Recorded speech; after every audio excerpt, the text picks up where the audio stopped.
Falou uma palavra legal, que ultimamente eu tenho discutido bastante com a minha mulher, ela acredita muito nisso, que foi, você falou assim, a pessoa já acreditava. Isso sobre a ótica espiritual é um negócio muito importante, né? Sem dúvida. Você acreditar em algo mesmo sem antes você ter aquela coisa. Como é que você lida com isso? Com a visualização de algo que você quer que você ainda não tem, de que é algo que você pede, que você vibra, que é algo que você almeja pro seu mundo? Boa. Acho que antes de responder, eu vou no princípio, né, tentar desmistificar o que é fé. Fé é acreditar em algo que você não vê, mas que você acredita e sabe que é verdade, né? Que é verdadeira. Esse é o princípio da fé. Eu acredito muito no conceito de visualização. A maioria das coisas que acontecem na minha vida, eu já visualizei antes. E aqui eu não estou falando de fé puramente morta. E tem uma escritura que fala que fé sem obras é morta.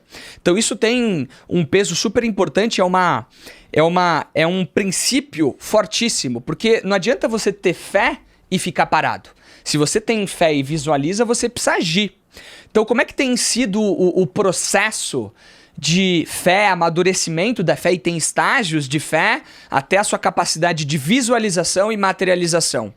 Primeiro é você conseguir acreditar, enxergar e etc, né? Mas o que eu quero dizer com isso é que quando eu acredito, eu preciso automaticamente definir um processo e um caminho para que isso aconteça.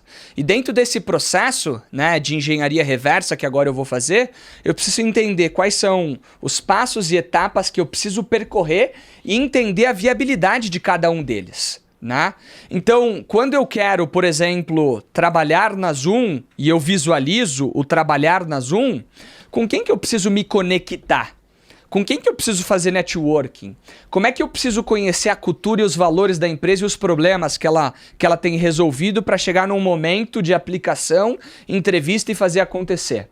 Então, até mesmo no processo, né? Eu sei que a gente está cada vez mais espiritual, o processo de revelação. Eu tenho estudado muito sobre isso. Como é que eu obtenho uma resposta divina para tomar algumas decisões? E todas as minhas respostas de ir para Zoom, ou de ter mais um filho e minha esposa está grávida, nós temos 2 e a gente está indo para o 3º, obrigado. Não são simplesmente decisões de vou ter e pronto, acabou.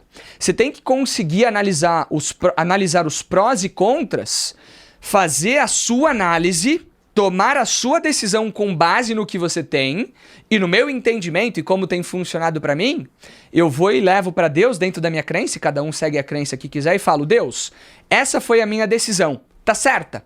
E aí você fica atento aos seus sentimentos, né, aos seus pensamentos, e a resposta vem. Então, a fé é o princípio mais estruturado que pode se existir. E fé não é um sentimento. Fé é uma decisão. Você escolhe ter fé. E a fé, né, precisa ser estruturada com os prós e contras, com as possibilidades, com as não possibilidades e com um caminho que precisa ser percorrido através de muitas obras. Então, eu visualizo dessa forma. Não sei se eu te respondi. Muito legal. Bacana demais.